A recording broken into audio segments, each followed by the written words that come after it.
Assalomu alaykum. Demak, 5-sinf matematika darsligini biz fonli darsligini ko'rib chiqamiz. Bugun xudo xolasa qani bo'lmasa boshladik.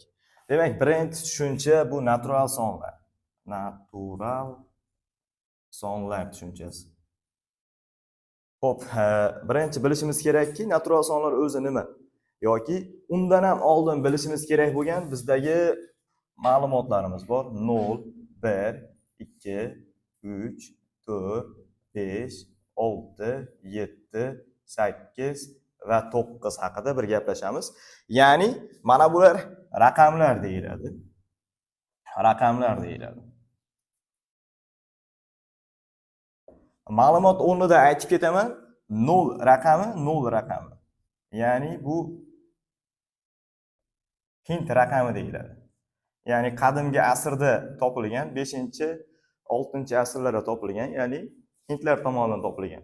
Ana shuning uchun 0 ni Hind raqami deyiladi va 1, 2, 3, 4, 5, 6, 7, 8 va 9 esa bular arab raqamlari deyiladi. Arab raqamlari deyiladi. Arab raqamlari deyiladi. Demak, arab raqamlari 9 ta va hind raqami demak 0 raqami bilan demak 10 ta, jami 10 ta raqam orqali butun sonlar sistemamizni aniqlashimiz mumkin bo'laveradi. Demak, bilib qo'yamizki, raqamlarimiz 10 ta xolos, ya'ni 10 dan oshiq emas. Ya'ni mana bunimizni faqat raqam deymiz ekan. Yana masalan har xil futbollarda ham eshitishlar mumkinki, masalan 12-raqamli futbolist deb ketadi, to'g'rimi? Yoki 22-raqamli futbolist deb ketadi. U aytilishi o'zi xato. Futbolda masalan chiroyliroq nutq bo'lishi uchun shunday aytiladi. Yoki masalan chet eldan tarjima qilinayotganda, ya'ni number deganimiz raqam deb tarjima qilishadi. Shu hisobiga ham shunday yuritilib ketiladi. Lekin aslida ular raqamlar emas. Raqamlarimiz 10 dona xolos. Endi sonlar. Sonlar o'zi nima? Sonlar bu raqamlar ketma-ketligidan tashkil topgan ifodani demak sonlar deyilar ekan.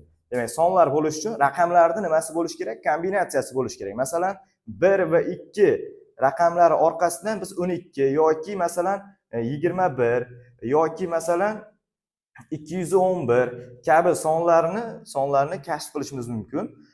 Ya'ni sonlarimiz nimalardan tuzilar ekan? Raqamlardan tuzilar ekan. Ya'ni raqamlar kombinatsiyasi sonlar deyilar ekan. Endi demak, bundan tashqari yana rim raqamlari ham bor. Men sizlarga mana shu yerda bir o'rinda bitta savol berib o'tib ketaman. Rim raqami bilan yoza olmaydigan yagona raqam bu 0. Ya'ni 0 rim raqamlarida mavjud emas. Demak, 0 rim raqamlarida bo'lmagan yagona raqam hisoblanar ekan. Endi demak, natural sonlar haqida endi gaplashamiz. O'zi natural son nima? Natural son nima? Natural son deganimizda bu sanoqda ishlatiladigan sonlarni demak natural sonlar deyiladi. Masalan, narsalarni sanayotganimizda 1, 2, 3, 4, 5, 6, 7 kabi sanaymiz. Demak, ana shuning uchun natural sonlar deyilar ekan ularimiz. Xo'p, natural sonlar nechidan boshlanadi? Natural sonlar 1 dan boshlanadi, to'g'rimi?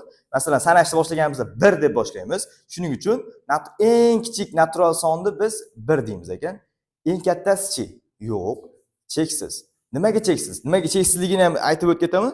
Masalan, hayolimizdan o'tkazaylik. Ixtiyoriy, masalan, hayolingizdan o'tkazing. Vobshe katta son, eng katta son.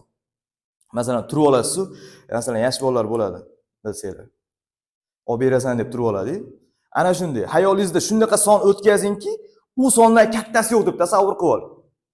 O'shanga birni bitta qo'shib qo'ysangiz, undan katta son hosil bo'laveradi. Demak, ana shuning uchun aytiladiki, natural sonlar cheksiz deb ana shuning uchun aytiladi va eng kichik natural son bu 1 hisoblanar ekan. Demak, buni bilishimiz kerak bo'ladi. Demak, 0 natural son emas. 0 natural son emas. Eng kichik natural son bu 1 dan boshlanadi. Natural sonlar qatori 1, 2, 3, 4, 3 ta nuqta qo'yilishimiz kerak bo'ladi. Demak, mana shu natural sonlar qatori ekanligini anglatadi. Xo'p, endi biz Natural sonlar haqida bir qanaqadir tushunchalarga ega bo'ldik. Endi masalan sonlarga e'tibor beramiz.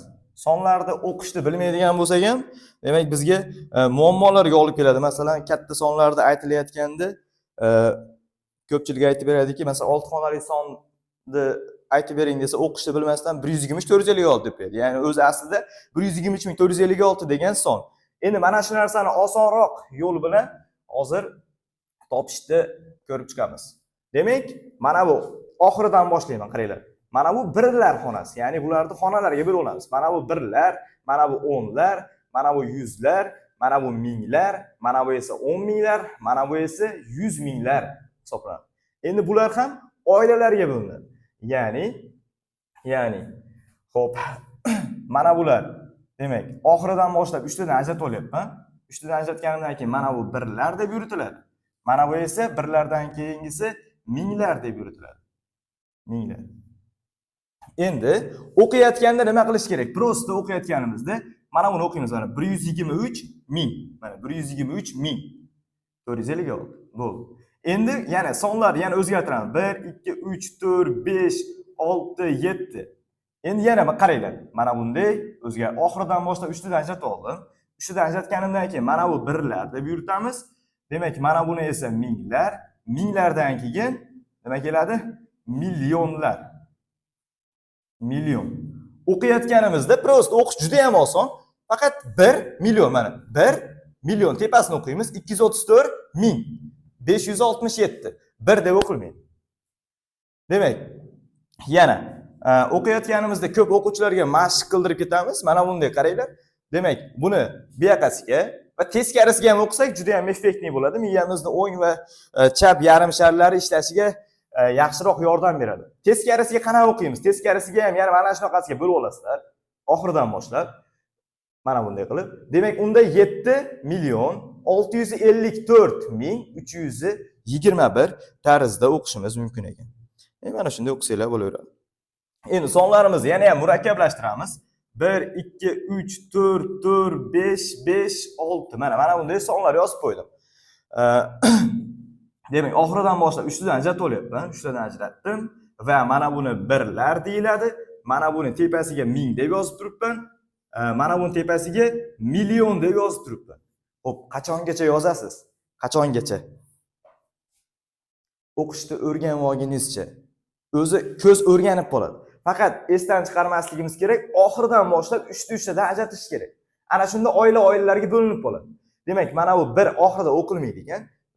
Demak, mana bu 12 deb qaranglar. Prosta 12 deyapman, million. Men tepasini o'qiyapman. 12 million 344 ming 556. Mana shu tarzda o'qishimiz mumkin bo'laveradi. Yana 3 4 4 5 5 6 7 8 9. Mana bunday sonni yozdim. Demak, oxiridan boshlab yana bu sonni o'qishim uchun oxiridan boshlab ajratishyapman. Demak, 3 tadan birlikka ajratdim. 3 ta, demak, mana bunda ham 3 ta, mana. Keyingisi ham mana shu holatda bo'lyapman. Demak, mana bular tepasiga yozib turibman, birlar deyapman. Mana buning tepasiga yozib turibman, minglar deyapmiz. Mana buni esa millionlar deyapmiz. Demak, o'qiyotganimizda nima qilamiz ekan? 344 million 556 ming 789 yoki teskarisiga o'qiyotgan bo'lsam, demak, bu tarafga ajratib chiqishim kerak bo'ladi. Mana bunday qilib. 987 million 655 ming 443 tarzda o'qishimiz mumkin. Endi sonlarimizni yanada murakkablashtiramiz. E'tibor berib turasizlar.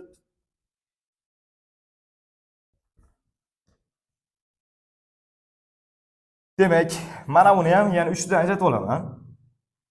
Mana, demak, xo'p, tepa 3 ta, demak 3 ta, demak keyingisida ham 3 ta ajratib oldim.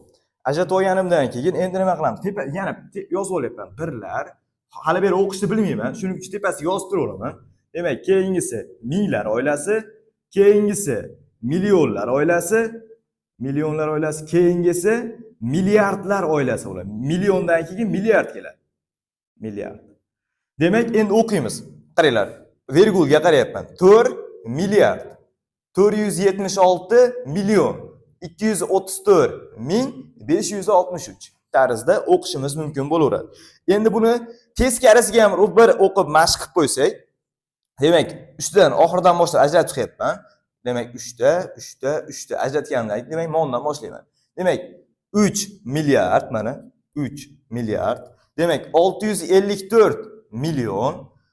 Endi keyingisi 326.744 tarzda, demak, mana shu tarzda xohlagan sonlarni mana shu tarzda o'qisanglar bo'ladi. Demak, sizlarga mana shu yerdan bir topshiriq berib o'tib ketaman. O'qishni o'rganish uchun, demak, har biriga, masalan, 6 xonali sonlarni o'zingiz hayolingizdan o'tkazingda, 6 xonali sonlarni hayolingizdan o'tkazayotgan sonlarni yozing, 10 dona, atiga 10 dona. Endi 6 xonalini yozdingiz, 10 dona va uni o'qing, o'ngga va chapga tarzda. Demak, 10 dona misolingiz 20 ta misolga o'xshab qoladi, aylanib qoladi. Endi 6 xonali sondan keyin 7 xonali sonlarni ko'ringlar, shu tarzda. 8 xonali, 9 xonali, 10 xonali, 11 xonali, 12 xonali shu tarzda o'qishni bir 10 donadan mashq qilib chiqsanglar, har qanday sonni mana bunday, ya'ni oxiridan boshlab 3 ta qilib ajratmasdan o'zi ko'z ajratadigan holatga kelib qoladi o'zi. Shu mashqlarni qilganimizdan keyin. Xo'p, endi keyingi, masalan, birinchi mashqda gap boryapti. Ya'ni 999 sonidan keyin keluvchi son.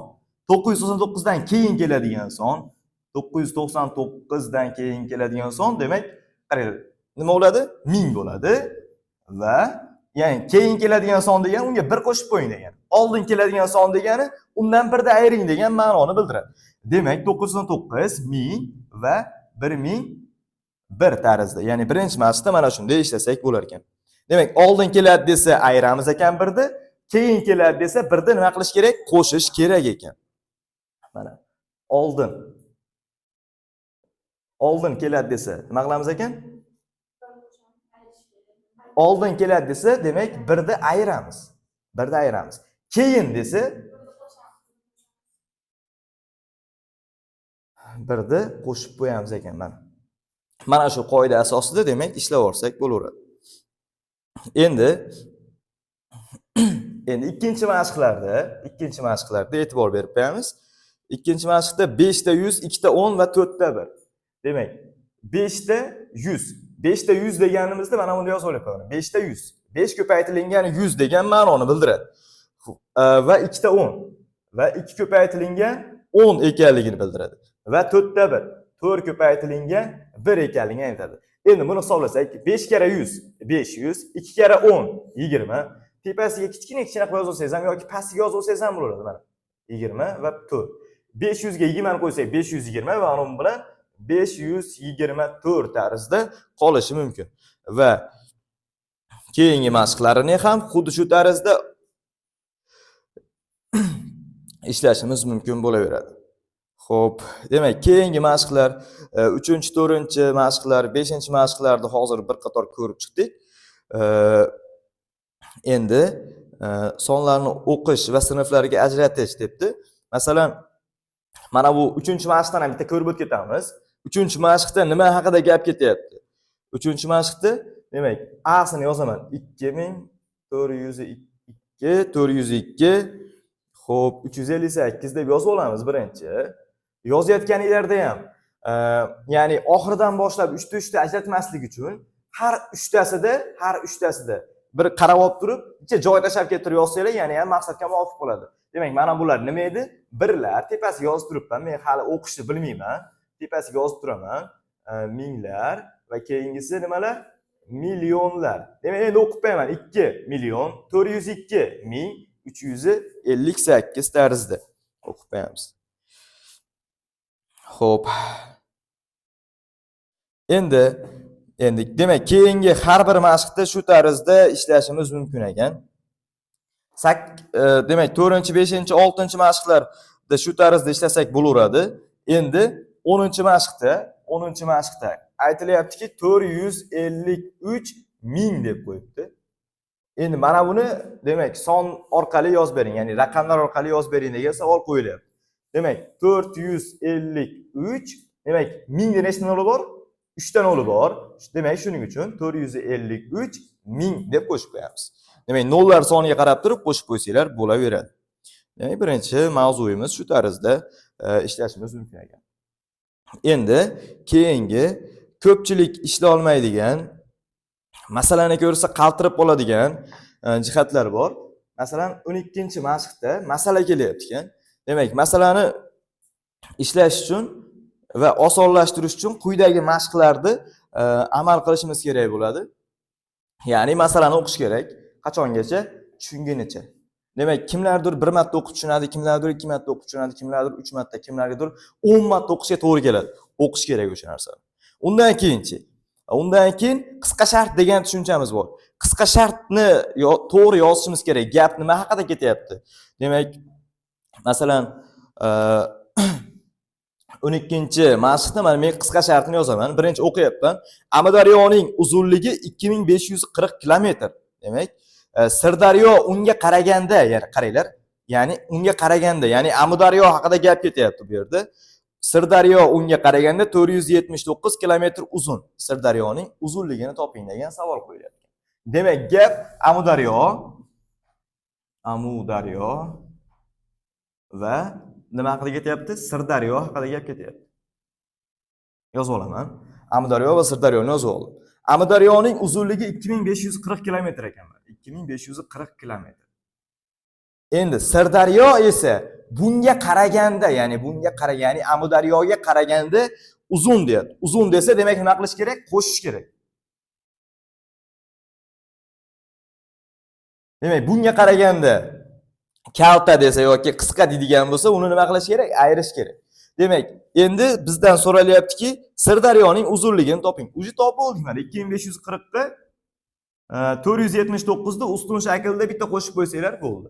Ya'ni 0.9 qo'shsak 9, 4 ga 7 ni qo'shsak 11, 1 ni yozib, 1 dilda. Demak, 5 ga 4 qo'shsam 9, dilidagi bilan 10 bo'ladi. 0 ni yozaman-da, 1 yana xayolim turadi. Demak, 2, demak dildagi bilan 3. Demak, Sirdaryoning uzunligi nima ekan? 3019 kilometr tarzda qolishi mumkin bo'laverar ekan.